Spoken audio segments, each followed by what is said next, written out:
이제 오늘 16번째 강의에서는 이제 우리 한국 개신교가 1884년부터 1945년까지, 그래서 요때 어떻게 교회가 발달했으며 교회법이 정착되고 있는가 하는 것을 사회적으로, 문화적으로, 정치적으로 조명해서 간단하게 말씀을 드리겠습니다.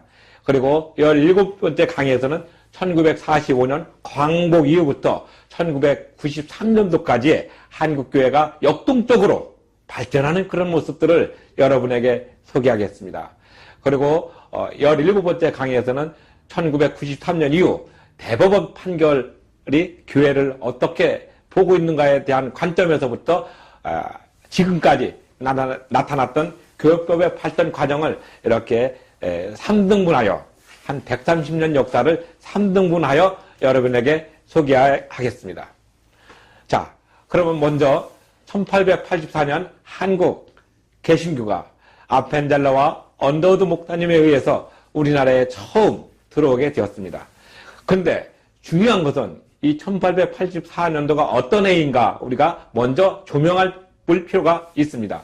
왜냐하면은 우리나라 개신교가 우리나라에 처음으로 정착돼서 나타날 때 그 사회적 또는 정치적 흐름을 조금 이해하는 것이 필요하기 때문에 그렇습니다.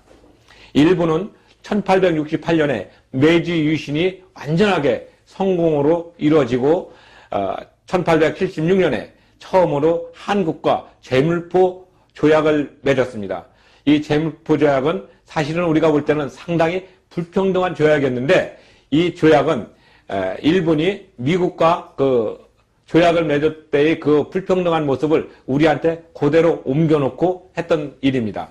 그러고 나서 1884년에 이제 우리나라에 아주 어려운 일이 두 가지가 있었는데, 첫 번째는 청일전쟁이었고 두 번째는 동학혁명이었습니다.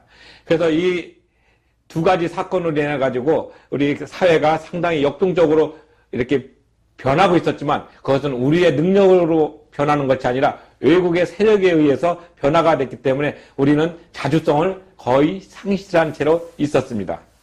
이렇게 자주성을 상실하고 또 국민들의 마음은 아주 암담하고 정말 힘들었을 때 기독교가 우리나라에 이렇게 딱 접목되었다는 것은 상당히 놀라운 일로 받아들여집니다. 그래서 1884년에는 동학혁명으로 인해 가지고 청나라 군대가 우리나라에 진주하게 되면서 일본이 다시도 청나라 군대를 견제하고자 와가지고 전쟁을 일으켰는데, 단칼에 일본 군대가 청나라 군대를 물리치게 됩니다. 그래서 일본 군대가 우리 나라에 진주하면서 동학혁명을 진압하게 되는 그런 역사가 있습니다. 그리고 이 동학혁명은 사실은 우리 내부적으로 무엇인가 올바르고 잘 살리고자 했던 그런 운동이었는데, 그 외세에 의해 가지고 진압이 됨으로 인해서 우리는 이제 자주성이 또 이렇게 상처를 받는 역사가 되었습니다. 그렇게 정치적으로 불안하고 또 정치적으로 또 우리가 자주성을 갖지 못하는 사이에 서구 열강들은 우리 한반도를 중심으로 해서 서로 세력 다툼하기 바빴습니다.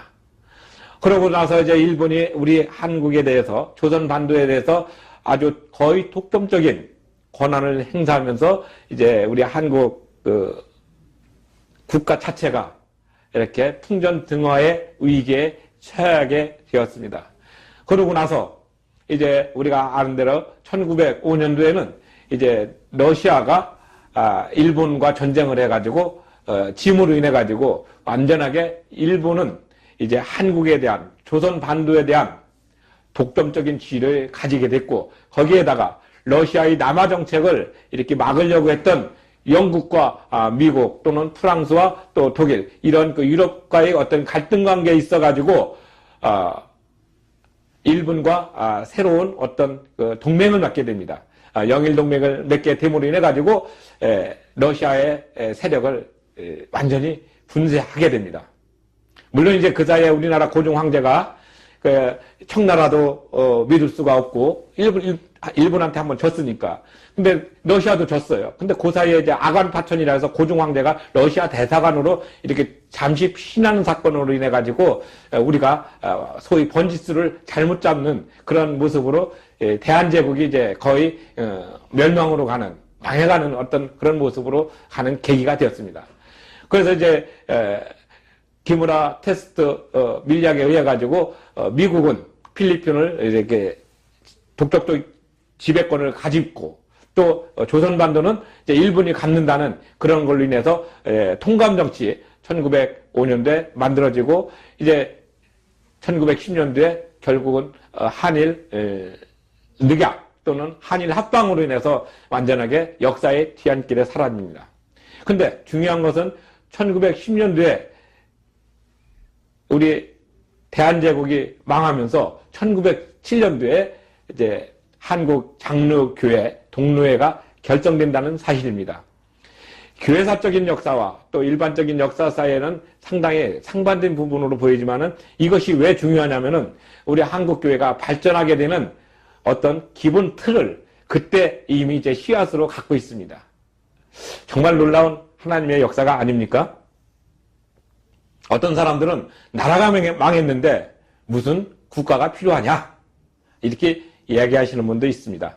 그러나 그 당시에 우리나라는 자주적으로 살려고 노력을 많이 했지만 외국의 세력에 의해서 어쩔 수 없이 우리는 국가를 상실하게 되는, 소위 국가 주권을 상실하게 되는 아픈 역사를 가지고 있습니다.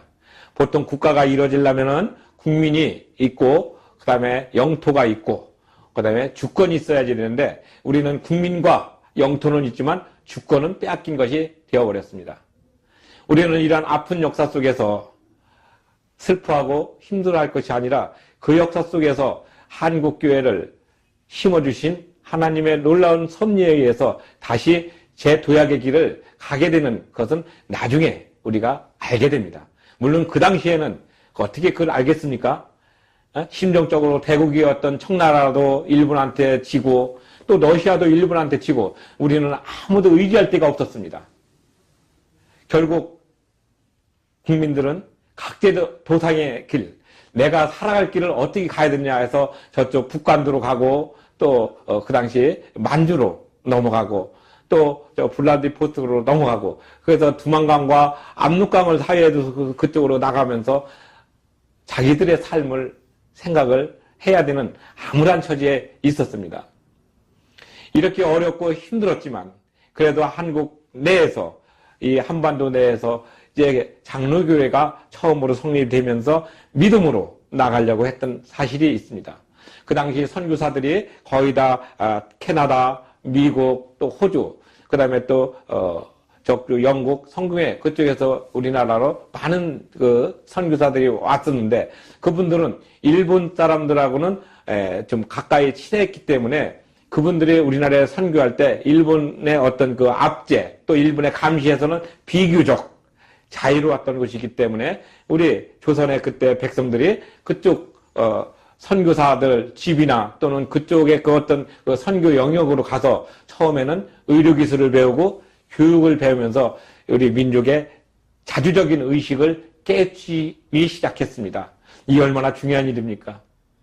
교육을 받게 된다는 것은 그 당시 상상을 할 수가 없었습니다. 왜냐하면 그 당시는 조선의 어떤 그 사대부적인 사고, 그 다음에 산농공상으로 인하여서 이렇게 기능적이고 공부하고 또 장사하고 또 이렇게 장인들을 우대하지 않고 오로지 선비들의 어떤 현학적인 어떤 싸움만 이렇게 중시했고 거기에 따라서 지도층들이 상당히 어려웠습니다. 우리가 잘 아시는 바와 같이 조선 말에는 그 희락이라는 것이 생겼는데 그 희락은 실제적으로 조선 사대부들이 얘기했던 그런 어떤 그 산업공상의 사고 그것을 이제 허학이라고 했습니다. 왜냐하면 공허한 어떤 말장난 또는 그 민생, 그 민초 또 국민들의 삶을 생각하지 않고 자기네들끼리 어떤 이론적인 것을 많이 했기 때문에 실질적인 도움이 되지 않았습니다. 그래서 희락도 여러 가지 파가 나뉘죠.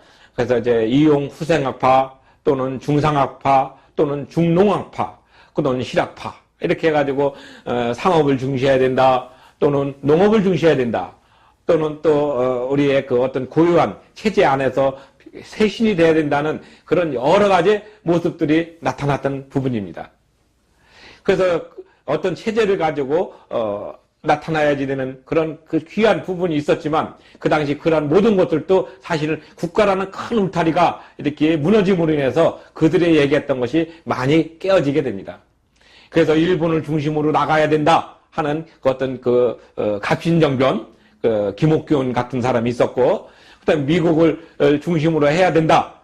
그 당시엔 미국이 크지 않았지만 나중에 서대필이나 이승만 이런 분들은 미국의 어떤 신식 교육을 받아왔고, 원래 서대필은 러시아를 중심으로 해야 되는 친나파였습니다. 우리가 잘 아는 내국노라고 얘기하는 그 이완용 그분도 원래는 러시아를 중심으로 국가를 운영하려다가 일본에 포섭되어 가지고 나중에 한국을 조선을 이렇게 멸망시키는 일조를 했습니다. 그리고 또 청나라를 중심으로 해야 된다는 어떤 그런 부분이 있었습니다. 그래서 대원군과 그 명성황후 간의 어떤 갈등과 이런 여러 가지 지도층의 어떤 모습들이 결국은 국민들, 민생을 돌봐주는 것이 아니고 자기네들의 어떤 안위에 따라서 밑에 있는 백성들은 별로 신경을 많이 안 썼습니다. 그래서 그런 부분들을 실질적으로 새로운 문물을 배워야 되고, 그런 새로운 문물 속에서 우리가 좀 더 나은 방향성을 가져야 되지 않겠느냐는 많은 선각자들이 있었지만 그분들은 그 정도까지만 끝났습니다. 그런데 놀랍게도 기독교가 들어옴으로 인해서, 그리고 그 당시 개신교가 들어옴으로 인해서 많은 사람들이 정말 이제 문맹률에서 이제 벗어나면서 자의식을 가지게 되었습니다. 우리가 아는 대로 이승훈 선생님을 중심으로 해서 오산학교를 통해서, 그리고 저또 김약연 목사님을 중심으로 해서 만주에 있는 명동촌을 중심으로 해서 많은 지식인들이 이제 이렇게 배출되면서 이제 한반도의 운명은 교육에 있다. 그리고 또 삶의 질이 또 높아져야 되기 때문에 또 의료 기술이 이제 배워져 가지고 이제 선교사를 중심으로 그런 것들이 이제 아주 풀뿌리처럼 이렇게 전국적으로 뿌리 박히게 되었습니다. 이것이 우리가 볼 때는 우연 같고 또 그 당시 상황에는 어쩔 수 없다 하지만은 전체적으로 이렇게 볼 때는 하나님께서 우리 개신교, 기독교 그리고 교회를 이 한반도 골고루 뿌려주고 그 안에서 새싹을 자라게 하는 그런 놀라운 사실이었다는 것을 바로 지금 이제 지금에서는 그런 부분들을 전체적으로 조망할 수 있는 안목을 가지게 된 것입니다. 그래서 교회는 어렵고 힘들었던 그 시절을 이제 나가는데 1907년도 또 가장 또 유명한 사건이 있었지 않습니까? 바로 평양 대부흥회. 당시 동양의 예루살렘이라고 불리는 평양에서 부흥회를 일으켰는데 그때는 나라와 민족을 위한 기도였는데 제일 중요한 것이 무엇인지 아십니까? 바로 회개입니다. 물론 2007년도에도 어게인 코리아 2007년 했지만은 그때 평양 대부흥 그 성회, 그것이 얼마나 우리에게 뼈저리고 중요했던 것인가. 바로 내가 먼저 하나님 앞에 자복하고 회개하는 운동이 있었다는 사실. 늘 우리는 기도할 때 많은 분들은 또 그러지 않은지 저는 염려됩니다. 나는 빼고 너부터 회개하는. 내가 먼저 하나님께 무릎 꿇고 전인적으로 나를 구속하여 주시는 그 하나님의 모습을 먼저 기억해야 되는데, 그러려면 내가 지은 죄, 우리 인간의 한계에 대해서 뼈저리게 회개해야 되는 것입니다. 그래서 그 당시 종교 지도자들은 예외 없이 나라와 민족을 위해서 기도를 먼저 했습니다. 이 나라를 구원하여 주십시오. 근데 나라도 없었는데 왜 나라를 구원해달라고 기도했을까요? 그것은 바로 아까 말씀대로 국민이 있고 영토가 있고 주권을 빼앗겼기 때문에 그 주권을 다시 찾아와서 우리 손으로 이 한반도의 운명을 결정할 수 있는 그런 나라가 이뤄질 것을 그들은 생각하고서 기도했습니다. 물론 그 이후로 1919년 3.1운동 일어남으로 인해 가지고 다시 또 기독교인들의 결집된 모습, 그 당시 기독교인들이 많지는 않았습니다. 전국적으로 약 18만 명 정도 된다는 기록으로 봤을 때는 그렇게 많지 않았던 그 사람들이 전국적으로 운동을 했고, 그래서 이 나라에 하나님의 보호하심으로 다시 회복되기를 간절히 기도했던 것입니다. 그런 것을 미리 벌써 1907년 한국 장로회 동로회가 생기면서 그런 기도의 모습이 평양에서, 원산에서, 그리고 서울에서, 그리고 전국 중요한 교회에서 그런 것들이 일어남으로 인해 가지고 한국교회가 이제 부흥의 어떤 모습이 됩니다. 제가 왜 이 말씀을 드리냐면은 교회가 부흥되고 그런 모습이 나타날 때 그 안에서 나타나는 규율, 교회법이 조금씩 다듬어지고 있다는 사실을 말씀드리기 위해서입니다. 그 당시 우리나라 교회는 법이라는 것을 분명히 갖지 않았습니다. 그래서 인도 국교에서 나왔던 그 신앙 고백서를 가지고 우리 곽연년 그 선교사가 번역을 해가지고 한국교회 헌법을 기초적인 거 한 5개 정도의 어떤 그 모습으로 했죠. 물론 이제 이 책 135쪽 이후로 보면은 그런 부분을 약간 언급을 했습니다. 그래서 여러분들이 정말 우리 한국 교회가 어떤 모습으로 처음에 우리의 이식이 되었는가, 우리 한반도의 이식이 되었는가, 이것은 정말 중요한 것입니다. 왜냐하면 기독교의 뿌리를 모르고는 그 다음에 어떤 줄기와 어떤 그 가지가 그리고 어떤 열매를 맺는지 알 수가 없기 때문에 그렇습니다. 그래서 항상 뿌리를 튼튼히 찾는 것, 곧 역사를 가진다는 것은 그 민족이 살아갈 수 있는 기본적인 틀이 되는 것이 되기 때문에 그렇습니다. 그래서 그 역사를 알아야 현실을 알고 미래를 가늠할 수 있다는 사실을 많은 사람들이 얘기하지만 그것을 내 것으로 생각하고 그거를 위해서 기도하는 우리 믿음의 성도들이 되기를 간절히 바라는 마음입니다.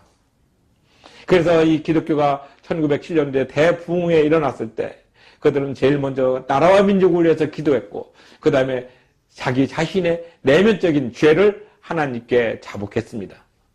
그리고 1907년대에 있었지만 그 전에 전 세계적으로 봤을 때는 대각성운동이 2번 있었는데 1860년대 그 유럽과 미국에서 한 번 있었고 1830년대 엄청난 그 각성운동이 있었습니다. 그래서 이제 그것을 영어로 The Great Awakening Movement라는 걸로 해가지고 그때 양질의 선교사들이 아주 좋은 교육을 받은 선교사들이 한반도로 밀려옴으로 인해서 교회의 질적인 수준이 급속도로 올라가게 됐던 놀라운 사건이 있었습니다.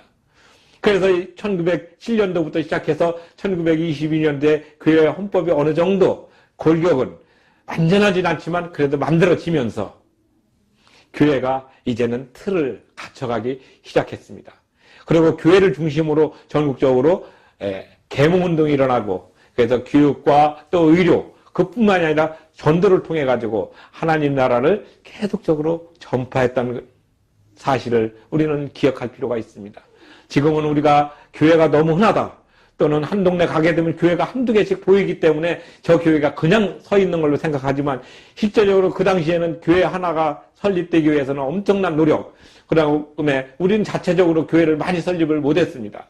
그래서 선교사들이 와가지고 그 지점을 정해주고 그래야지 이제 일본인들이 그 한국인들이 가지고 있는 교회의 어떤 그런 모습들을 이제 탄압하거나 또는 폐쇄시키거나 또는 억압하려고 했던 그런 모습들이 많이 완충들의 역할을 했던 것이 중요한 것입니다. 근데 우리는 그러한 역사를 잘 모르고 저절로 큰 것처럼 생각하는 경향이 많습니다. 교회는 이분들의 땀과 노력이 있어서 우리나라에 제대로 이식이 되었고 그 이식된 가운데서 조금씩 싹을 트기 시작했습니다. 우리가 1980년대까지 그 이전에 한 100년 정도, 그러니까 1884년부터 1984년까지 100년의 역사를 가만히 보고 해야 될 때는 대부분 교회가 처음부터 정착돼가지고 발전하는 단계로 보고 있습니다. 그리고 1884년 이후 기독교 100주년 기념 이후부터는 이제 발전하는 것보다는 정체됐지만은 다져지는 그런 모습으로 우리가 평가를 하고 있습니다. 교회는 이렇게 하나님의 역사 속에서 우리나라의 뿌리를 받게 된 사실을 이제는 배워야지 되고 알아야지 됩니다. 교회를 알아야만이 우리가 어떤 관점에서 세상을 살아갈 수 있는 그런 가치관을 가지게 되고, 그런 가치관을 가지게 되면서 내 삶이 어떤 삶인가 새롭게 조명하는 그런 성찰의 시간을 갖게 되기 때문에 그렇습니다. 늘 우리는 우리 자신이 먼저 하나님께 무릎 꿇고 정말 이 땅에 기독교를 허락해 주신 것을 감사하는 기도를 해야 됩니다. 여러분들 사이에서, 그리고 여러분들 교회에서 정말 이 땅에 기독교가 오게 됨으로 인해서, 예수를 믿게 됨으로 인해서 내 영의 안전과 또 구원과 또 이런 모든 것들에 대해서 감사하는 기도는 얼마나 하셨습니까? 그거는 가끔 생각날 때 하는 것이 아니라 매 순간마다 끊어지지 않고 지속적으로 기도해야 합니다. 그래서 한국교회가 정말 그 어렵고 힘든 그 과정을 거쳐서 지금의 교회에 이렇게 나타났다는 것을 우리가 생각해야 됩니다.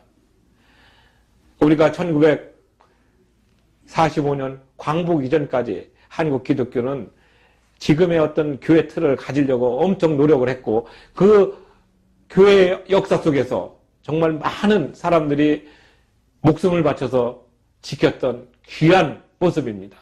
이 교회.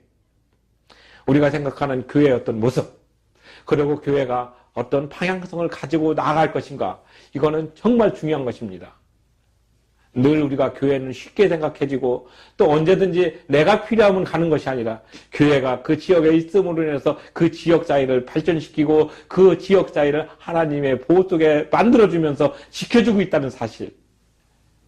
우리는 교회에 가서 또는 예배당에 가서 예배를 드리는 것이 어떤 큰 선심이나 또는 큰 어떤 자비 또는 어떤 배품으로 생각하는데, 실제적으로는 교회를 통해서 복을 주시는 하나님의 놀라운 역사를 생각하는 그런 관점으로 봐야지 됩니다.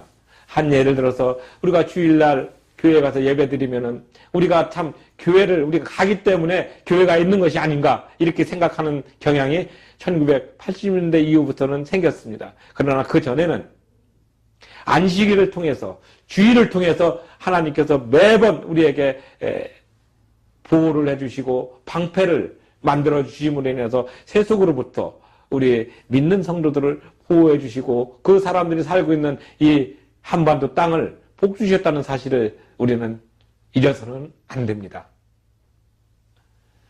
늘 교회 역사를 공부하면서 가장 가슴 아프게 생각했던 것은, 이 교회 역사가 지금 나와 무슨 상관이 있느냐? 교회 역사를 통해서 나와 무슨 관계가 있느냐? 이런 의식을 가지고서 교회를 조금 소홀히 하는 그런 그 모습을 저는 안타깝게 생각합니다. 교회가 너무 많다. 또는 교회가 제 역할을 못한다. 그렇지 않습니다. 1983년, 84년 기독교 100주년 어떤 기념 행사를 하기 전에 우리는 교회 역사에 대해서 많은 노력과 또 1945년 광복 이전에 그 나라의 주권을 찾기 위해서 우리 개신교 선각자들이 얼마나 많은 노력을 했는지 우리는 깊이 깨달을 필요가 있습니다. 미국에서 또 하와이에서 또 캐나다에서 호주에서 그리고 파리에서 네덜란드에서 그리고 만주에서 중국에서 전 세계 방방곡곡에 흩어져 있는 많은 우리 기독교 선각자들이 한국의 독립을 위해서 그리고 한국의 주권이 올바로 찾아지기 위해서 그들은 자기의 생명을, 자기의 온 재산을 다 바쳐서 지금의 교회를 만들었던 것입니다. 우리는 그러한 역사, 그러한 눈물의 역사를 제대로 알아야지 됩니다. 그리고 그 제대로 아는 그 역사 속에서 교회법이 조금씩 다듬어지고 나타났다는 것을 또한 기억해야 됩니다. 우리가 1907년 동로회와 평양 대부흥운동이 불길같이 일어나면서 우리 나라는 몰락을 했지만 교회는 그 사이에 스프링처럼 자라나고 있었던 어떤 잡초의 어떤 그 근성으로 교회는 계속적으로 씨앗을 뿌리고 자라나고 있었습니다. 이 얼마나 놀라운 사실입니까? 교회가 이렇게 발전하고 또 교회가 부흥하고 하는 그 이면에 그 밑에는 하나님의 놀라우신 보호하심과 역사하심 속에 있었다는 사실, 그리고 그 역사하심 속에서 우리 교회를 굳건하게 전초기지로 삼아가지고 이 나라에 복음의 어떤 씨앗을 꾸준하게 뿌려주고 있다는 사실, 그럼으로 인해서 결과가 무엇입니까? 해방을 맞게 되었습니다. 물론 그 사이에 1922년도에도 교회 헌법에 정리가 됐고 1934년도에도 교회 헌법이 정리가 됐고, 그리고 1938년도에는 일본의 그 신사 참배에 의해서 여러 가지 우여곡절을 겪었지만 그래도 교회 헌법은 굳건하게 그런 모든 어려움을 가지고서 소위 담지의 어떤 정신을 가지고서 존재했던 것입니다. 그래서 1940년도에 이제 일본이 소위 세계 대전에 참여함으로 인해 가지고 이제 우리 한국이 엄청 힘든 그런 과정이 있었습니다. 물론 1931년부터 1945년 그 사이에 이제 어떤 분이는 대동아 전쟁 또는 어떤 이는 15년 전쟁으로 얘기를 합니다. 이때 우리 한국은 엄청 힘들었습니다. 그렇지만 그 힘든 가운데서도 1919년도에 3.1운동으로 인하여서 뿌려졌던 기독교의 대화정신, 그리고 기독교의 독립정신, 또 기독교인들의 뛰어난 미래를 향한 통찰의 정신이 밑거름이 되어가지고 그 어려운 시대를 극복해 나가는 귀한 어떤 원동력이 되었습니다. 그래서 1945년 이제 일본이 망하고 우리가 이제 광복을 통해서 독립국의 어떤 지위를 얻게 될 때까지 우리 교회는 그러한 그 눈물의 역사, 피해의 역사, 그 다음에 순교의 역사가 계속적으로 있었습니다. 우리가 이러한 그 역사적인 모습, 정말 우리가 기억해야 될 이유가 또 있습니다. 그것은 바로 이 땅에 하나님 나라가 바다의 물과 같이 범람할 때까지 늘 끊임없이 일하시는 그 모습을 또한 기억해야 됩니다. 실제 우리가 무슨 활동을 하고 우리가 무엇인가 한다고 생각하지만 실제적으로 그 일을 행하게 해주시는 이는 우리 속에 역사하시는 예수님이라는 사실을 기억해야 됩니다. 우리는 우리가 일을 하는 것이 아닙니다. 우리는 다만 그의 도구로서 있을 뿐인데 우리가 주체자가 되어서 한다고 하는 그런 모습들을 통해서 우리는 점점 나쁜 길로 가지 않을까 심히 우려됩니다. 늘 주권자가 되시고 우리 삶의 중심이 되시고 우리 인생의 주인이 되시는 예수 그리스도께서 이 땅을 그렇게 사랑하고 그렇게 애타하면서 눈물을 흘렸다는 사실을 우리는 기억해야 됩니다. 그러한 터전 속에서 이 교회가 이 나라에 굳건하게 뿌리를 박을 수가 있었습니다. 늘 우리가 무엇인가 한다는 그런 생각을 갖고 있는 그런 분들이 많이 있습니다. 그러나 중요한 것은 하나님께서 이 나라를 그리고 이 한반도를 얼마나 귀하게 여기셨고 얼마나 귀한 복음의 전초기지로 삼으셨는지는 이제 우리가 분명히 알 수가 있습니다. 그래서 이 한반도에 정말 다른 쪽에서는 그 선교사들이 그렇게 노력을 했지만은 복음이 제대로 뿌려지지 않았던 그 많은 땅들이 있지 않습니까? 동남아시아가 그랬죠. 그 다음에 또 중국도 그랬습니다. 그리고 또 저쪽 서남아시아도 마찬가지입니다. 그러나 이 한반도만큼은 이렇게 복음의 씨앗을 가지고 온 그 목사님들에 의해서 그 선교사들에 의해서 교회가 이렇게 부흥하게 되었고 또 교회가 또 굳건하게 뿌리를 내리게 되었고 그러므로 인해서 교회의 그 발전과 아울러서 함께 일어났던 광복의 어떤 기쁨까지 우리는 맛보게 된 것입니다. 이것이 어떻게 우연입니까? 모두 다 하나님의 손 안에서 하나님의 섭리 속에서 이루어졌다는 것을 가지고 나가는 믿음의 모습, 이것이 바로 통찰의 모습입니다. 이것이 우리에게 주시는 영감입니다. 그래서 제가 처음 선행학습으로 말씀드렸던 패러다임이나 포커스나 또는 프레임이나 통찰이나 또는 관점, 이런 모든 것들이 이 광복을 통해서 그 노력했던 선교사들의 피가, 선교사들의 노력이, 선교사들의 땀이 하나의 틀로 어우러진 것이 교회입니다. 교회의 머리는 예수님이십니다.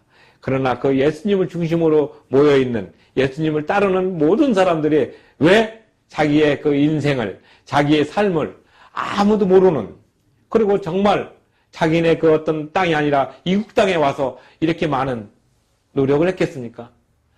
절두산에 가면은, 양화진 거기에 가면은 선교사 무역인데 거기는 외국인 선교사들이 이렇게 이름만 있고 다 이렇게 한 것을 봅니다. 여러분, 이렇게 우리 한국교회는 공짜로 거저 얻어진 것은 결코 아닙니다. 이러한 피와 땀의 노력, 그리고 이들의 가족들이 얼마나 많이 헌신적으로 그들을 위해서 기도하면서 이 땅을 복음화시키기 위해서 노력했습니까? 그래서 이 부분들이 이제는 처음에는 믿음과 또 신앙 고백으로 왔지만 이제 조직이 커지면서 교회가 커지면서 이제는 거기에 걸맞는 교회법, 교회 헌법도 같이 차근차근히 정비되어 있었고 또 그 모습들이 우리 교회 역사에서 보면은 다 이렇게 기록이 되어 있습니다. 그래서 그 기록을 볼 때마다 그 기록을 읽을 때마다 정말 우리 선교사들이 이 교회를 얼마나 피땀으로 이렇게 열매를 맺도록 해주셨는가에 대해서 생각할 때마다 많은 감동과 눈물이 납니다.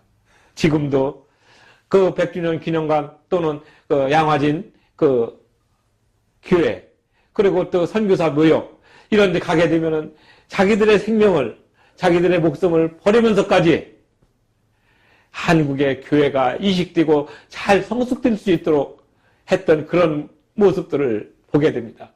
비록 그들한테는 이름밖에 없습니다. 그러니까 돌멩이 하나 이렇게 비석밖에 없지만은 그들이 살아왔던 50년, 60년, 70년의 삶이 한국을 위해서 또 어떤 이는 자기네 고국에다가 자기의 어떤 죽음을 묻지 않고 한국에다 무덤으로 인해서 이 땅에 한국의 어떤 복음화 그리고 예수 그리스도의 나라가 올 때까지 그들이 애쓰고자 노력했던 그 어떤 목적 이런 것들을 거기서 느낄 수가 있습니다. 사랑하는 LGS 시청자 여러분, 우리는 분명히 알아야 됩니다. 교회의 역사에 대해서도 분명히 알아야지 되고 또 교회의 역사 속에서 우리 민족들이 우리 선각자들이 어떻게 이 땅에 교회를 세우기 위해서 노력했는지 분명히 알아야 됩니다. 제가 교회 역사에 대해서 거의 한 70년 가까운 역사를 쉽게 여러분에게 말씀을 드렸고 또 이렇게 압축돼서 말씀을 드렸습니다. 물론 거기에 다 담을 수는 없지만은 중요한 것은 이런 사건 속에서 중요한 것을 우리가 알고 거기에서 새롭게 우리의 모습을 정립해야 되는 책임은 바로 우리한테 있습니다. 1907년 평양 대부흥성회, 그 다음에 1922년 한국 교회 헌법이 처음으로 선보일 때, 그리고 1934년에 그 1922년도판 교회 헌법이 조금 바뀌었던 모습, 그리고 1938년 남단문교회에서 신사참배로 인해 가지고 의견이 분분했던 사건, 그 다음에 1945년 광복이 있기까지 우리 한국교회가 어떤 모습으로 꾸준하게 내실을 기해왔는가 하는 이런 것도 우리가 생각해 볼 필요가 있습니다. 비록 지금부터 100년 전 또는 120년 전 역사의 어떤 뒤안길에 있지만은 그 역사 속에서 무엇인가 새로운 방향성을 우리가 발견할 수 있지 않겠습니까? 바로 교회법은 또는 교회의 발달은 또 교회의 그 어떤 과정은 바로 이런 방향성을 이미 우리에게 주고 있습니다. 그 방향성, 그 뿌리의 어떤 모습에서 지금 우리는 한국교회의 새로운 모습을 바라보고 우리는 이러한 교회 역사의 그 뿌리적인 모습을 찾아갈 수 있고 그 찾아간 뿌리에서 우리는 새롭게 무엇인가 고민해야 됩니다. 늘 생각하고 늘 고민하고 어떻게 하면 이 나라에 그리스도의 계절이 오게 될 것인가, 어떻게 하면 이 나라에 예수 그리스도의 피 묻은 심장이 우리 결의의 가슴 속에 묻힐 것인가, 이것을 고민하면서 나가야 되는 것이 바로 지금 이 시대를 사는 우리 믿는 사람들의 사명이 아니겠습니까? 바로 그런 관점에서 교회의 뿌리, 그리고 교회가 처음으로 우리나라에 이식되어서 정착되는 부분, 그것이 바로 교회법의 역사와 맥을 같이 하고 있다는 사실을 이제 나중에 교단원법의 역사를 말씀드릴 때 자세하게 풀어드릴 것입니다. 늘 우리 속에 역사하시는 하나님의 사랑과 은혜가, 그리고 지금 이 시간 우리와 함께 있는 그 하나님의 놀라우신 은혜를 만끽하면서 나간다면은 이제 우리 교회, 그리고 우리 교회가 한국에 어떻게 이식이 되었고 어떻게 발전이 되었고 앞으로 어떤 방향으로 갈 것인가에 대한 그런 안목이 생겼으리라 믿습니다.